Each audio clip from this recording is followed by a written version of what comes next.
Okay, I want to welcome you back for the third video, and this video is going to be about RLC AC circuits, and this is all material that you had covered in your second quarter, and hopefully you've retained some of that information.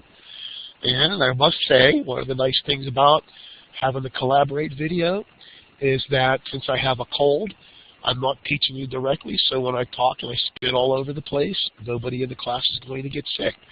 So there you have it. That's a big benefit of this. And this one is going to be fairly short, but it's very important. A lot of the stuff that you will see on the CET, about 10% of it will be the material that we covered today. So why don't we go ahead and get started. All right, get your first activity out, fundamental AC units, and we'll start talking about that first. Now, I think in the handout on the blackboard, they got the other activity first, but just grab the fundamental AC units handout, and we'll talk about that first. Okay, so here is a wave above that is displayed on an oscilloscope graphical display, and if the setting is 2 volts per centimeter, which means 2 volts per division, what is the peak-to-peak voltage of this signal? Well, when I look at this, I have one peak down here and one peak down there, and this is a little bit tricky because it's not right on a line here. It's actually about halfway up.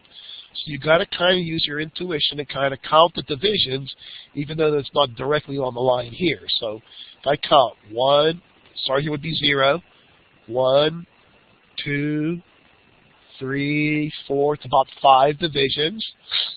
So 5 divisions times 2 would give me how many volts peak to peak?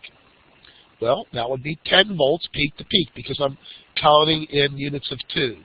So 0, 2, 4, 6, 8, 10. Now, a lot of times they will have this right on a line on the bottom. Many times they won't. You just got to kind of guesstimate where it is. So, but usually the answers that they will give you will be so much different in nature that you're not going to be sweating it out for a couple tenths of or even a volt, but they're going to be have a wide enough span. But anyhow, the answer to this one will be 10 volts peak to peak. Now, what would be the peak value? Well, I would take the 10 volts peak to peak, and then I would split that in half, and that would be 5 volts peak. Now, look at this number 3. What kind of AC units does a VOM or a DMM read? Well, you haven't been using a VOM too much. That's an actual pointing meter, but what does VOM stand for? Volt, ohm, milliammeter. It usually has a pointing scale on it. But whether it's a VOM, a common older meter, or a newer meter, a DMM, what kind of units, AC, does this actually read? Well, it actually reads RMS. So how do I find the RMS from the peak value? I think we covered that before. Well, I would take 5 volts times 0.707, or divide it by 1.414, and that would give me 3.5. So my answer for number 3 would be about 3.5 volts. You'll remember, I taught you this earlier, and I hope you might remember this, that when you work with units of AC, there's 3 different kinds of units. There's RMS, which is actually the lowest value. And then next up from that is volts peak. That would be the higher value. And then volts peak to peak. We call this the hierarchy of AC units. So peak to peak is actually the highest value, and in this case 10. And then volts peak is the next smallest. This would be 5. Then the next smallest one after that would be RMS, which would be 3.5. Now, do you remember what other units are exactly the same as RMS? Well, the other units that are the same as RMS are volts AC and volts effective. So not only do you have RMS, volts AC, volts effective, they all are the same numerical value. They're at the bottom of the scale there. All right. And by the way, I do have the sniffles. If you hear me sniffling once in a while, please excuse that and let me continue on without interruption. I know that can be a distraction from your learning environment. All right, now, another thing that you're going to have to do is read time on the scope. So I'm going to read time. If the scope setting is 0.5 microseconds per division, so notice a centimeter is a division, so be careful with that. And what would be the time of one cycle here? Well, where does this actually start? The cycle starts either here and ends here, or you can read it from here and ends here, or even from here to here. But either way, let's count the divisions. Okay, well, depending on where you start, 1, 2, 3, 4 divisions, and 4 times 0.5 microseconds. What's micro? Times 10 to the minus 6th. So 0.5 times 4 would give you that will give you 2 microseconds. So 0.5 microseconds times 4, that gives you 2 microseconds, 2 times 10 to the negative 6th. And then, what do I do to find the frequency of that? Well, I just take the reciprocal of that. So if I take the reciprocal of 2 microseconds, it turns out to be 500 kilohertz. 500 kilohertz for that one.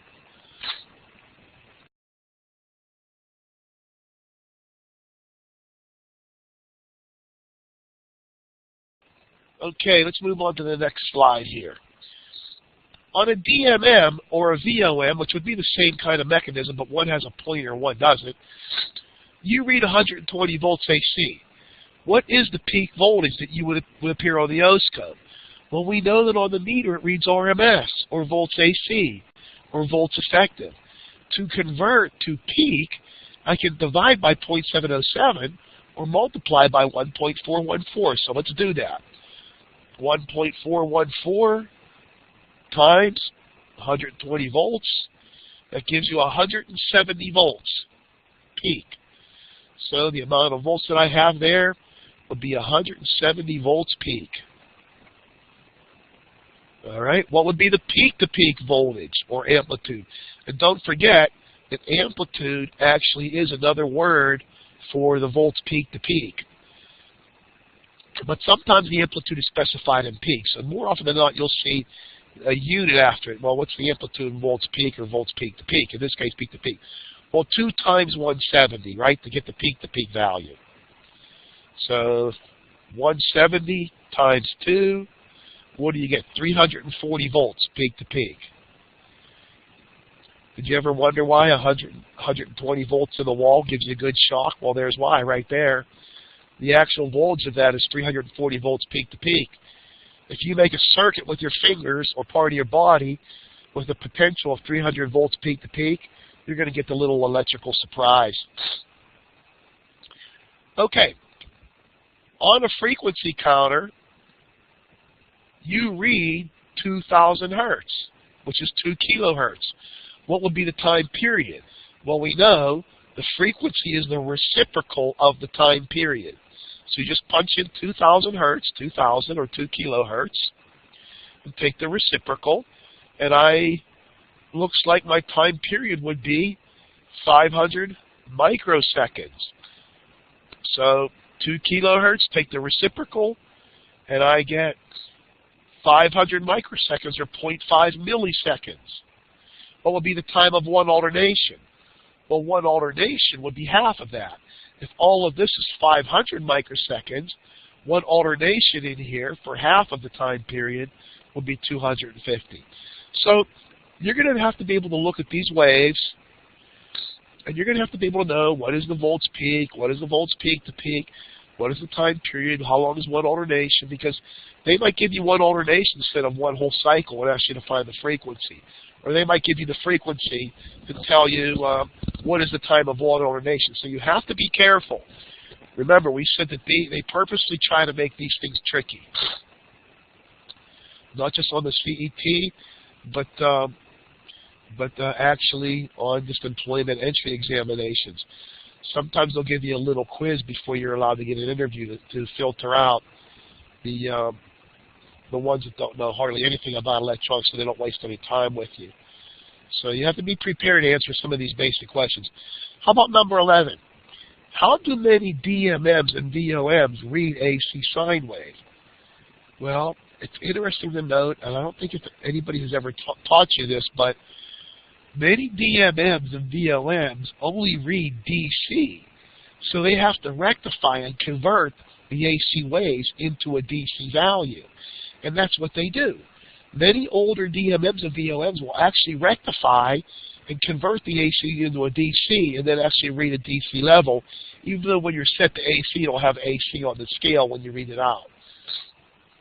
So that's how many DMMs and older VOMs actually will.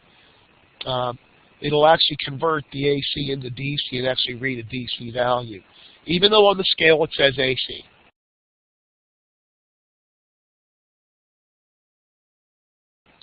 Okay, I apologize for those pauses, but I got to shut the video off, the sound off when I'm blowing my nose, so you don't have to hear that. How rude would that be?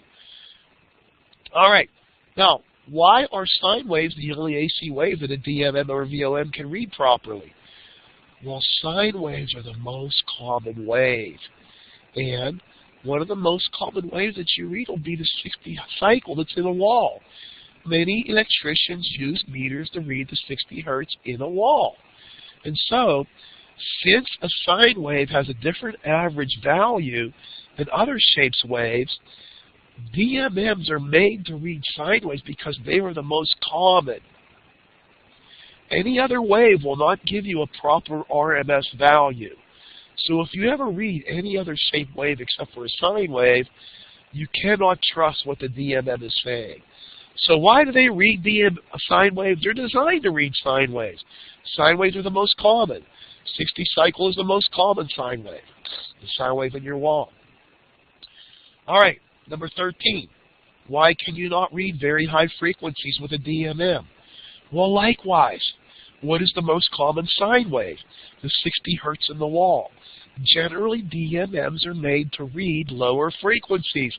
If you get over 500 or 1,000 hertz with a DMM, it begins to act like a low-pass filter, and it will not read the wave properly.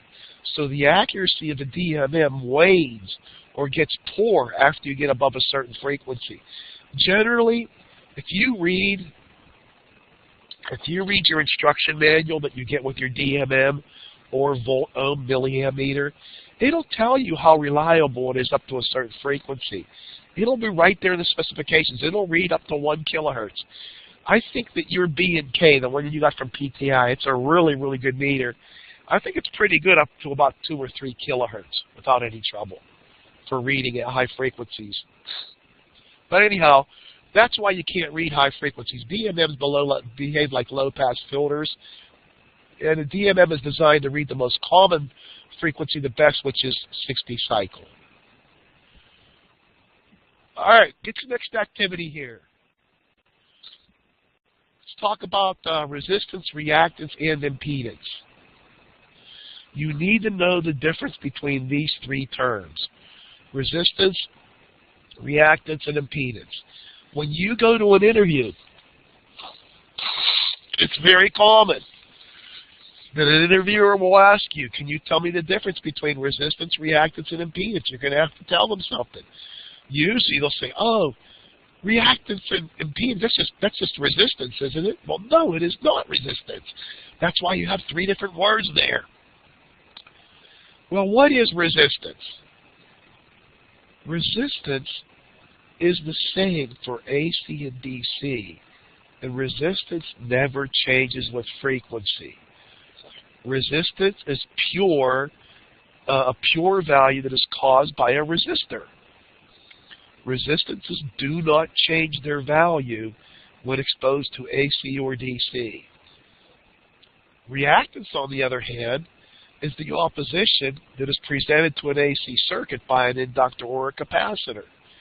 Reactance will change with frequency. It does not hold a steady value like a resistance does. Reactance will change with changes in frequency. It's not a fixed value. And what is impedance? Do you know what that is?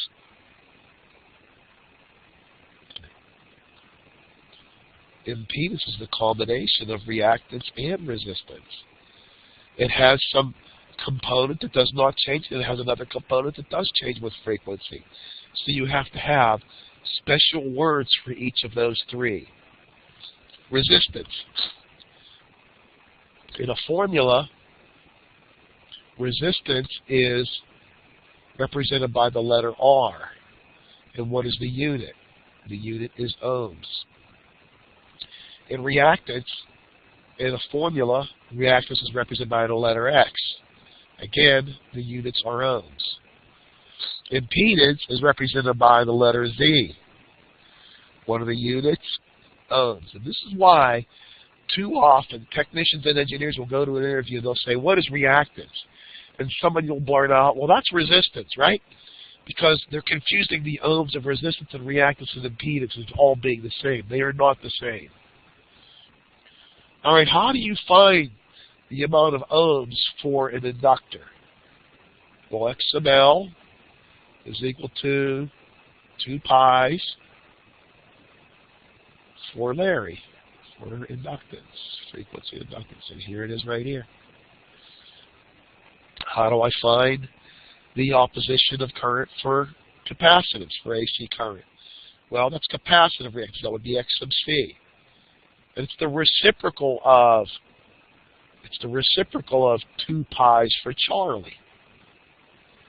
That's how my instructors used to teach it to me, so I wouldn't forget it. 2 pi's for Charlie, and here it is right here.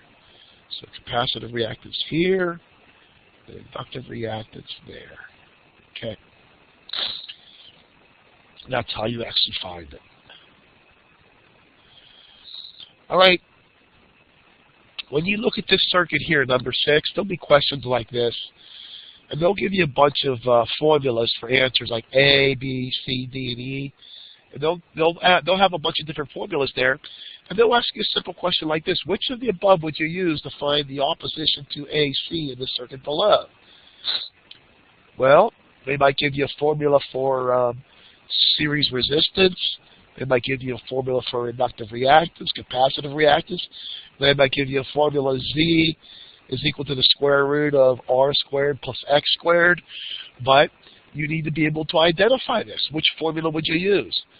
Well, I'm finding the formula for capacitive reactance. So I would use the 1 over formula. I would choose this. X sub C is equal to 1 over 2 pi's for Charlie. So you have to kind of identify which formula are you going to use for a particular application. Now, they'll even take it one step further quite often. Look at this. In the above circuit, the frequency is 100 hertz, and the voltage is 40 volts. Okay? They give you additional information that you don't need to know. I don't need to know this to find the answer, the 40 volts. So, just like any circuit where you have all kinds of information available, you need to learn how to pick out what you need to know to solve the problem. Well, first, what is the combined impedance of these capacitors? Well, I need to find the total capacitance first. If this is 2 microfarad and this is 4 microfarad, they're in series. So first I got to find the total capacitance. And since they're in series, the capacitance will never be more than the smallest cap. The smallest cap in this circuit is 2 microfarad. And so it has to be less than 2 microfarad because capacitors in series are like resistors in parallel. So do the reciprocal formula, and I find that it's around 1.33 microfarads. And then I have to plug that in. 1.33 microfarads times 2 times pi times 100 equals, take the reciprocal, and I get about 1.2 K. I'm pretty sure that's the right answer. Let me try it again right now just to make sure. 1.33 microfarad, EE negative 6, times 2 times pi times 100 equals reciprocal. Yes, that's about 1.2 kilo ohms. Alrighty. Alright, here's some interesting stuff that you might not have had in second quarter. Even though you did cover filters, there are ways to identifying these filters. And typically, the filter is known as a network. And networks are identified by their shape. For example, here is an L network. An L network has a component on top and a component down the side. It's an upside down L. If you look at this and look at the layout of the way the components are, It's in the shape of an L that is upside down, or a backward 7. Those are known as L networks. So this is an L network, and this is an L network. And when you look at the L network, you're going to need to know if it's a high or a low pass filter. Here's how you can tell. If the L network has an inductor on top, it's a low pass filter. If it has a capacitor on top of the L network, it is a high pass filter. Why? Well, we know that X sub L is equal to 2 times pi times the frequency times the inductance. If the frequency goes up, like it's doing right here, as the frequency goes up, I'm going to have less voltage coming out because I have more opposition inside this inductor. As the frequency goes down, as I go down in frequency, the frequency goes down and the overall number of ohms go down, so the current can flow easier through that inductor. That's why it's a low-pass filter. And it's the opposite for a high-pass filter. In a high-pass filter, it's the reciprocal of the value, so the frequency is inversely related to the amount of energy that's let through. I mean, it's inversely related to the number of ohms. So as the frequency goes up, my X sub C goes down, and more current's allowed to flow through that component. As the frequency goes down, the X sub C increases, and then less current is allowed to pass through. Another way to look at this is, and a teacher taught me this once, it might help you. For low frequencies, an inductor looks like a closed switch. For high frequencies, it looks like an open switch. So low frequencies, it passes through. For high frequencies, it stops because it's an open switch. Capacitors, on the other hand, for low frequencies look like an open switch, and for high frequencies, it looks like a closed switch. Inductors and capacitors, they work opposite in nature. If you were to look at the number of ohms versus frequency for a component, capacitors decrease their value, where inductors increase the number of ohms. They're said to be complementary. They're opposite in nature, but they're complementary in design. All right, other types of shape filters. We talked about L networks. Well, you can combine even more components, but it's still the basic idea. What do I mean by that? If the inductor is in the top, it's a low pass. If the capacitor is in the top, it's a high pass. So, but another design would be a pi filter where you're combining an L filter with another leg right here of capacitance.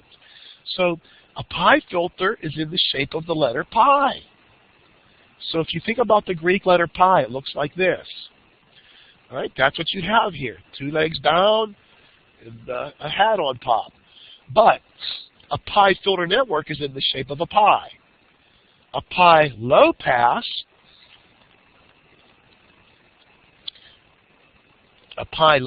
will have an inductor in the top. Why? Because as the frequency increases, the number of ohms in there also increase. So it's harder for higher frequencies to pass through. But for very, very low frequencies, that looks like a short, because the number of ohms in the X sub L is very, very low. So the current will pass through easily. So that would be a pi low pass filter. In comparison, a high pass pi filter would have a capacitor on the top. So a cap on the top is always a high pass. Inductor on the bottom is always a low pass. I don't care what design or what letter design it is of the filter. But both of these are pi filters. You will have to identify these filters. All right, another shape is a T filter. Look at the shape of the letter T. A T looks like this. So you're going to have components that are in the shape of a T. These are on the top, and this is the bottom one coming towards the bottom of the T. So you actually have a shape of a letter T here when you look at this. So this is called a T network. Again, how do you know if it's a high or a low pass? Here's your key. The high pass filter has caps on the top. So when I look at this, what kind of filter would this be? It's a high pass. When I look at this, it has inductors on the top. So what kind of filter will that be? Well, that's a low pass. So, in summary about filters, T, L, pi, they're just the shapes of the conductors of the components that are inside. How do I know if it's a high or a low pass? Well, if the cap is on the top, it's a high pass. If the inductor is on the top, it's a low pass. That's how you know. All right, let's see what happens here when I combine inductors and capacitors together in a circuit. Well, there's two ways you can combine inductors and capacitors. You can put them in series or you can put them in parallel. But whenever you put a capacitor in and an inductor together, whether it's series or parallel, there's always one frequency where X sub L equals X sub C. And this is called the frequency of resonance. What is the technical definition of resonance? It's when X sub L equals X sub C, when the inductive reactance equals the capacitive reactance. That is the technical definition of resonance. X sub L equals X sub C. What does the diagram look like? Well, there it is. What would this be? X sub C decreases with increase in frequency. X sub L increases with increase in frequency. So those are the two overlapping, but where they equal each other, that is where you get the frequency of resonance. So what must be present for resonance to occur? You have to have an inductor and you have to have a capacitor. What are the two kinds of resonance circuits? There's a series resonance and there's parallel resonance. And parallel resonance is sometimes called tank circuits, T-A-N-K. What is another name for resonance circuits that have both an inductor and capacitor? Sometimes they're called tuned circuits, T-U-N-E-D. Why? Because they're tuned to work at one frequency. The frequency where they work best at is when X sub L equals X sub C. Right there. That's why they're called tuned. They work very good at one frequency. They're tuned to one frequency. So what is the formula to determine resonance for both kinds of circuits? Well, this is it right here. Does anybody know where that comes from? Well, let me see if I can draw it for you. X sub L equals X sub C. This is the definition for resonance. And if I replace X sub L with the formula for X sub L, 2 pi FL, that equals X sub C, the reciprocal of 2 pi FC. If I solve for the value of F in this formula, like we did in first quarter math, if I solve for F and get F on one side of the formula of the equation, I will actually end up with this. So that's where this formula comes from. This formula is a derivative of combining X sub L equal to X sub C in an equation. And that's where that comes from, in case you didn't know. If you solve this formula for F, it will work out to be that, believe me. Now, what happens to the resonant frequency if the inductance or capacitance increases or decreases? Well, we've talked about this in math. If you look at a basic math problem, A is equal to B over C. We talked about this. We talked about trends. What we found out is that when you're looking at an overall quantity, A, anything in the denominator, when it goes up, this has to go down. Because as the denominator goes up, this value has to go down. Likewise, if the value of this goes down, this has to go up. Now look at this up here. Where is L and C in this formula? Well, it's in the denominator. And the denominator is inversely related to the overall value. So, if the capacitance increases, the frequency has to go down. If the capacitance decreases, the frequency has to go up. Because anything in the denominator here is inversely related to what's in the overall value. Same thing with inductance. If the inductance increases, it's in the denominator also. The frequency has to go down. If the inductance decreases, the frequency has to go up. So, if I have to make a relationship here for you, if L goes up, frequency goes down. It's inversely related.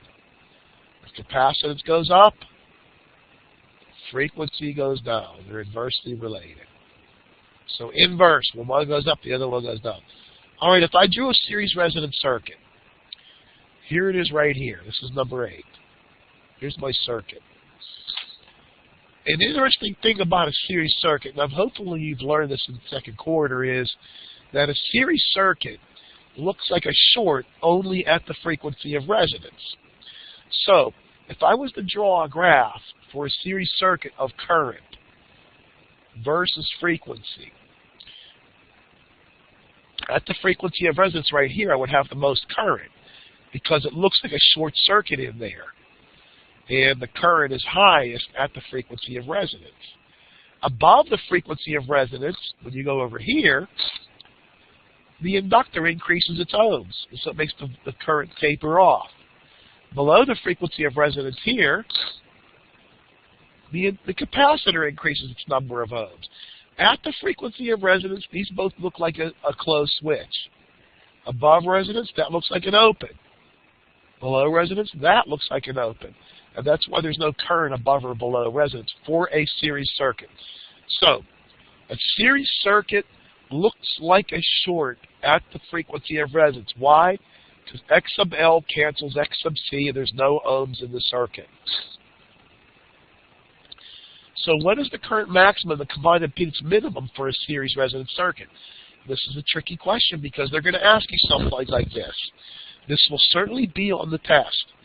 When the current is maximum and the combined impedance is minimum for a series circuit, would be only at the frequency of resonance. At any other point, at any other frequency except resonance, the current will be less. The combined impedance will be higher. So the combined impedance is minimum here, but maximum here and here.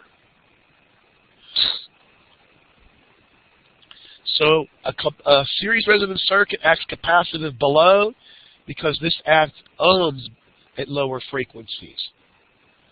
Above the frequency of resonance, this adds ohms, and so it says it's acting inductive. At the frequency of resonance, though, it's neither inductive or reactive.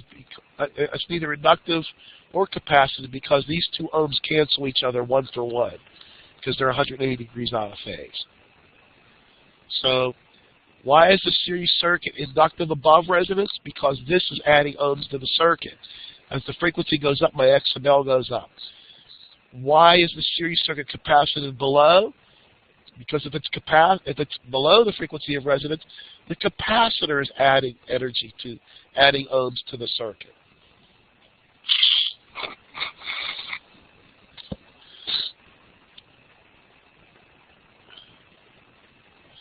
Okay, let's move on here. Now, looking at this circuit right here, this is a parallel resonance circuit, and it acts differently than a series circuit. At the resonance frequency, where X sub L equals X sub C in a series circuit, it looks like a short. Well, parallel circuits act opposite. So, a parallel circuit will not act like a short at resonance. What will it do? It'll look like an open switch at resonance. So, at only the resonant frequency, where X sub L equals X sub C, only at the resonant frequency, L times C, square root times 2 times pi, equals, take the reciprocal, you get a frequency. At that frequency, this circuit will look like an open switch. No current will flow through there. So, why does a parallel resonance circuit act like an open? Well, the reason is there's current in there and there's current in there. And in a parallel circuit, the voltage is the same, but the current is behind in the inductor and ahead by 180 degrees of the capacitor. So the current in here cancels each other. And when the current cancels, there is no current. And what kind of switch has no current? It is an open switch. Now back here with this, in this circuit, the current is the same, but the voltage is canceled. When you have no voltage on a component, that means you have maximum current. Over here, in a parallel circuit, the voltages are the same, but the currents are out of phase. They're 180 degrees out of phase. So the inductor's current and the capacitor's current cancels each other one for one, and no current flows like an open switch. And that's why it looks like an open. All right. Now, like a series circuit where you have maximum current flowing, in a series circuit, I'm going to mark this series. In a series LC circuit, I have maximum current flowing at the frequency of resonance here.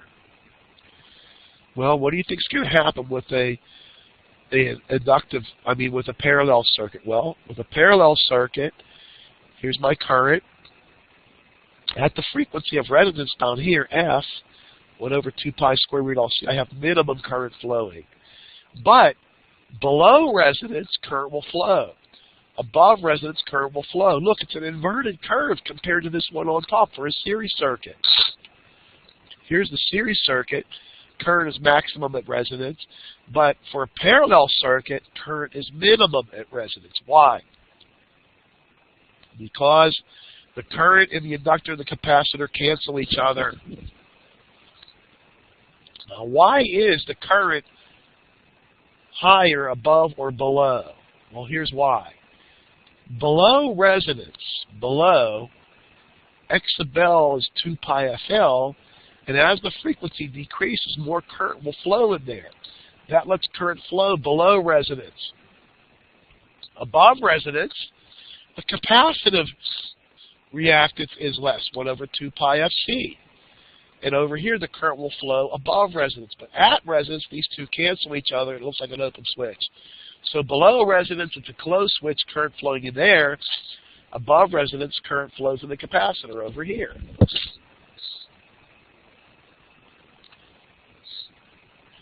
All right, there is some math about resonance. Take a look at these for a moment while I take care.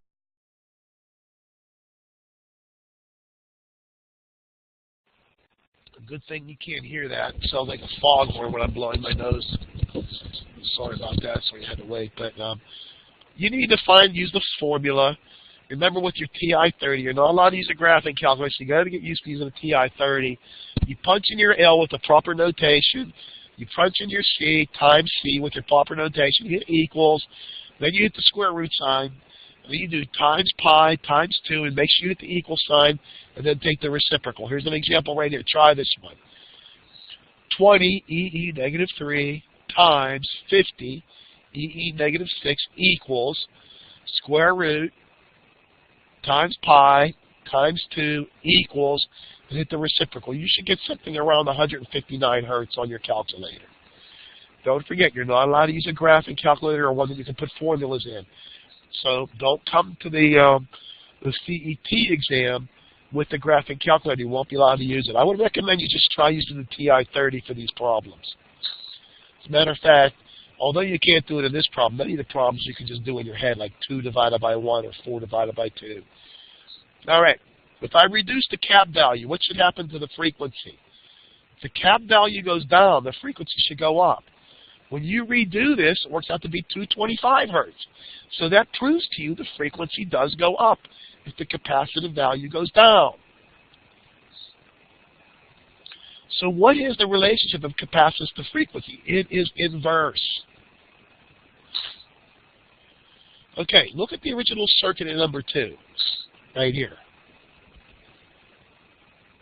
What's going to happen if I increase the inductance from 20 to 40? Well, if I increase the inductance or the capacitance, it should make the frequency go down because it's inversely related. And if you do this math, 40 EE negative 3 times 50 EE negative 6 equals square root times 2 times pi equals, hit the reciprocal, you see the frequency does go down. So the inductors in the denominator, what is the relationship of inductance to frequencies? Well, it's also inverse. They're both in the denominator. We've talked about that before. All right. See, this one was not too bad today. Today we had a pretty short collaborate lesson. Although you have to hear me sniffling the whole time, I'm sorry about that. But let's move on to the practice quiz. I think there is a practice quiz that's posted in your Blackboard site, so you can have that handy, get it out. We'll work through it, and let's go ahead and do that. Here's a really tricky question. First, you have to think: is it a series circuit or a parallel circuit they're talking about? We just talked about resonance. When inductive reactance equals capacitive reactance in a series-tuned circuit, as it must do at the frequency of resonance, is the combined impedance higher or lower than it would be at any other frequency? Well, in a series circuit, at resonance, does it look like a closed switch or an open switch?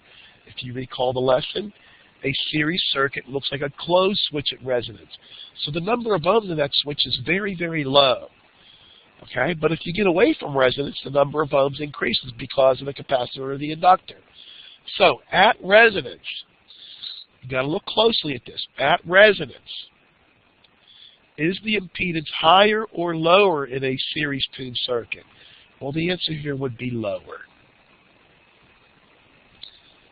Any question about that? Back up and review the LC tuned circuit part of this presentation.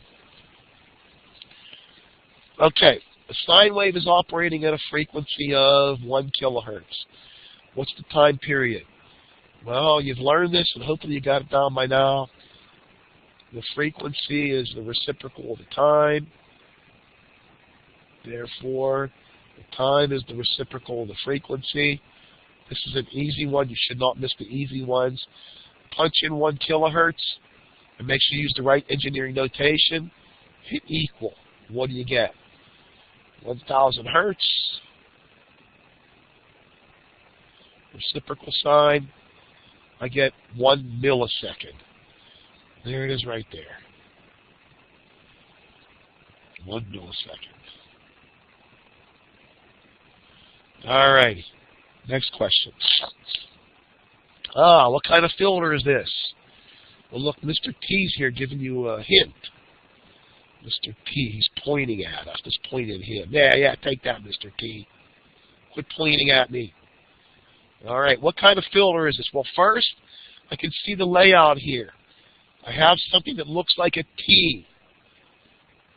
Okay, so that must be a T filter. But next part is, the second level of thinking is it a high or a low pass?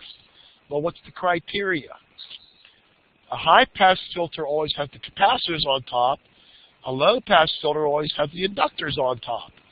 So which one is this? Well, the capacitors on top. So it has to be a high pass. First of all, I know it's a T filter, so I have to choose between high and low, and I know that this is a high pass filter. So the answer for this one is a high pass T. All right, now look at this one down here, the next one. They're trying to help you put some concepts together here. What happens to the tuned circuit if I put a 10 nano in place of a 10 micro? Well, here's C. It's in the bottom. And is 10 nano bigger or smaller than 10 micro? I hope you know that. Well, micro is -6. Nano is -9. And so if I put a 10 nanofarad in place of this capacitor, if I put a 10 microfarad in place of the 10 nano, the 10 micro is bigger, and therefore if I go from a smaller to a bigger cap, what's going to happen to the frequency? Well, in here, anything in the denominator is bigger, this has to get smaller. So the frequency would go down if that happened. You know, it's very common to replace something with the wrong component. And so to have an idea of what happens if you put the wrong component in there, it kind of helps you to know what you should look for whenever you turn them on and it don't work after you fix it. What would you read on a DMM for this wave picture? Well, you got to do a conversion. You need to know then a DMM reads RMS. Now looking at this is a little bit tricky. I got positive 10 here, negative 10 here, a total of how many volts peak to peak. Positive 10 to negative 10 is 20 volts peak to peak. But the peak value here is only 10 volts. So I really don't even have to convert the volts peak from peak to peak. Even though I know this is 20 volts peak to peak, I know that the peak value is 10. So how do I go from the peak value to RMS? Well, think to myself, is RMS a bigger number or is RMS a smaller number?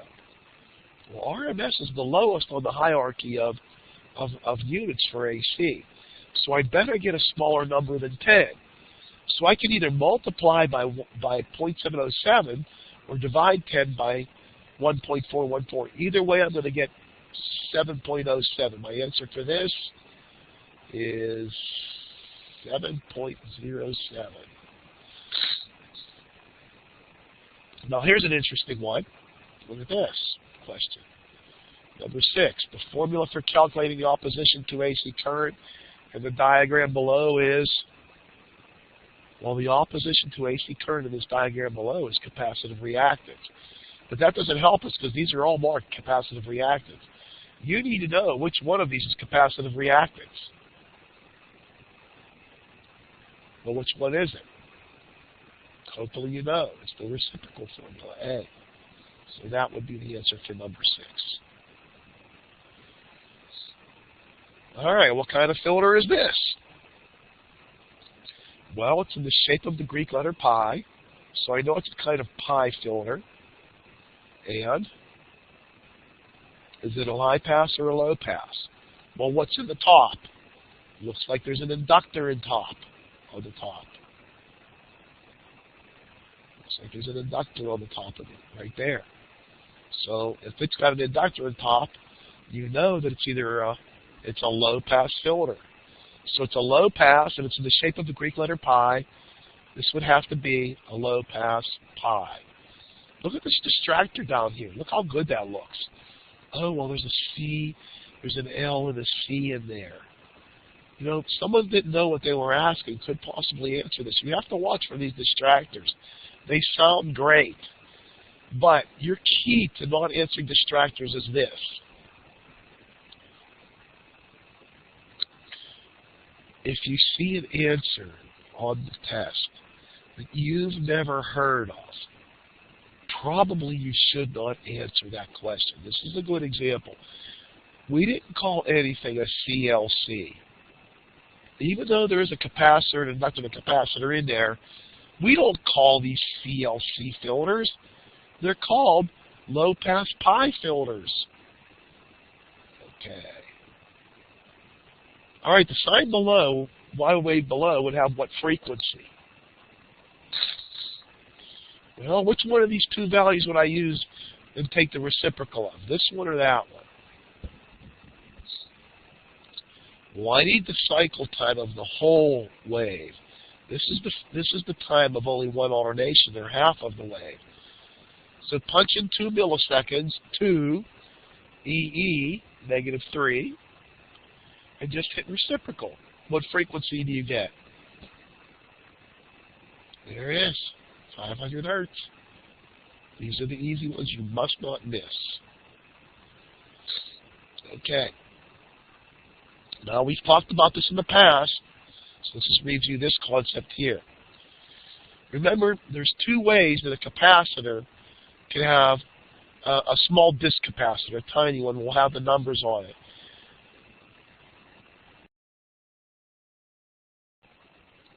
It can have a 3-number code, which means it's the 3-number picofarad code, or it could just have 2 numbers on it. If it just has 2 numbers on it, it's a very, very tiny capacitor. That'll be the value in picofarads. If it's got a 3-number code on it, you have to do the code methodology on it. So how do we do this? We've talked about this in the past. You write down the first 2 numbers, and then you write down the number of zeros marked in the third number. So this would be 1, 2, 3. And what is this called? It's called the 3-number picofarad code. Now look, it's very easy to accidentally answer one of these right away. But you have to watch Sometimes they'll ask you, what is the value of this in a certain unit, but this one's not asking you that. So what most likely is this value? Well, is it 47 picofarads? It is not. It is not 47 picofarads. Is it possibly 47 nanofarads? Well, to convert pico to nano, what do I have to do? To go to the nano's a bigger unit, so I'm going to have a smaller number. Pico is -12, nano is -9, so move 3 places to the left. 1, 2, 3. Yeah, it could be 47 nanofarad. So this possibly could be a good answer. But let's look at the rest of these. What would this be in microfarads? Well, 3 more places to the left for micro would be 0.047 microfarads. It is not 47 micro. And millifarads, you never even hear of those before. It's a stupid answer. And this is a real good distractor. Well, it's 473 picofarads. It is not. It's a 3-number code. Okay, so the good answer for this would be B. All righty, let's get on to the last question. Then we'll call it quits. Excuse me, I'm sorry about that. I forgot to hit the mute button. Okay. Now, number 10. What's this? Who put this on here? Mr. Martin put this on here. It sounds like one of his jokes. I don't know the answer to this. Wait till I see Mr. Martin. I'm going to wring his neck. Okay, but anyhow, let's skip that. Your homework is to review the documents as they appear on the Blackboard site.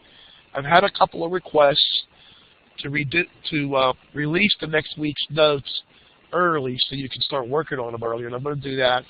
I'll start releasing the next week's notes on Friday for you guys, so that can give you the weekend after you do the quiz to get started on the next week's notes. That would be a good thing. And then you can use the video to get the right answers in case you don't have the right answers, or to get more focused answers even though you have the right answers. So I will release the answers to the activities a little bit later this week. I'm going to put the practice quiz answers up in a couple of days. And then make sure you take the real online quiz by Monday, 12 o'clock, because that's when I shut it off. Okay, so you should be creating a test bank if you're interested in the CET. If you're not interested in taking the CET to pass this class, I just need you to get a 60% or higher on 6 different quizzes, and then take the final exam and get a 60 on it. It's not that hard. So do the online quiz by Monday. It's graded. Print out your handouts for the next Collaborate for week 4. Get working on those, and we'll go over this on next Tuesday for week 4. I kind of don't remember what week 4's material is, or I would tell you. So other than that, I think that's it for today. And I want to thank you for that. And I guess I will talk to you next week. Make sure you email me at mcneil.dennis@pti.edu. Make sure there's 2 L's in McNeil. And have a nice week, and hopefully you're doing well, and you don't have a cold like I do. And I will talk to you next week, if not sooner, in the email.